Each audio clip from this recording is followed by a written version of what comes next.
Hi friends, Kathiawadi કિચનમાં તમારું સ્વાગત છે। તો આજે બનાવીશું આપણે કાળી દ્રાક્ષનું શરબત। ઉનાળાની ગરમીથી બચવા ગોંદ કતીરા કાળી દ્રાક્ષનું 3 ઇન્ગ્રેડિયન્ટ્સમાંથી શરબત છે તે સહેલી રીતે બની પણ જશે અને ટેસ્ટમાં ટેસ્ટી બનશે। તો કાળી દ્રાક્ષમાં વિટામિન્સ અને આયરનનો ઉત્તમ સ્ત્રોત હોય છે, પાચનનો સુધારો કરે છે, લોહી અને હૃદયને સ્વસ્થ રાખે છે અને ત્વચાને ચમકાવે છે। તો સૂકી કાળી દ્રાક્ષનું શરબત જો તમે આ રીતે બનાવશો તો વધારે ઇન્ગ્રેડિયન્ટ્સની જરૂર પડશે નહીં।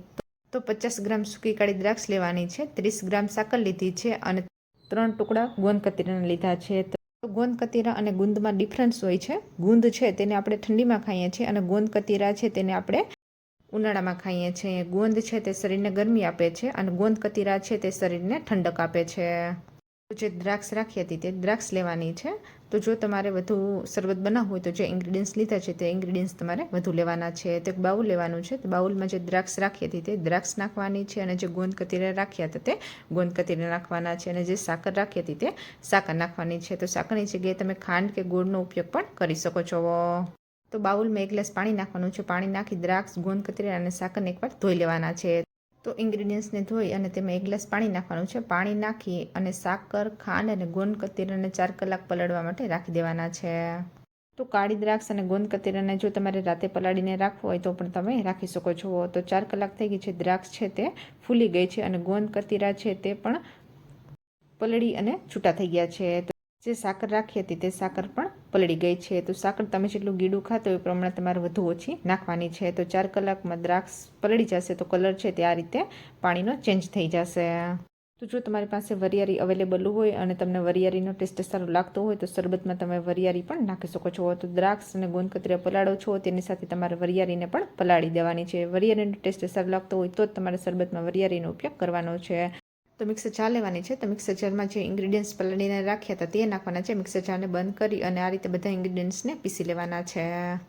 તો એક બાઉલ લેવાનું છે, તો બાઉલમાં જે નાની જારી આવે છે ચા ગાળવાની તે મૂકવાની છે અને તેના ઉપર આ રીતે શરબતને ગાળી લેવાનું છે।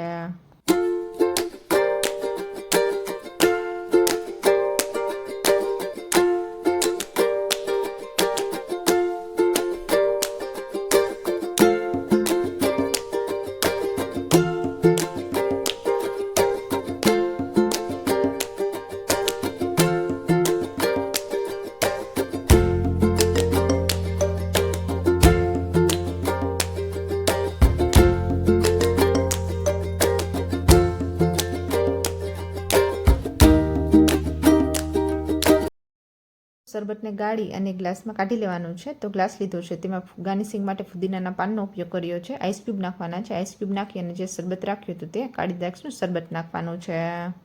તો તૈયાર છે ઠંડુ ઠંડુ સૂકી કાળી દ્રાક્ષનું શરબત। તો તમે પણ એકવાર આ રીતે ઉનાળાની ગરમીથી બચવા શરબત જરૂર ટ્રાય કરજો અને જો તમે આ રીતે કાળી દ્રાક્ષનું શરબત બનાવ્યું અને તમારું શરબત ટેસ્ટમાં કેવું બન્યું હતું તે મને કોમેન્ટમાં જરૂર કહેજો, કોમેન્ટ કરવાનું ભૂલતા નહીં।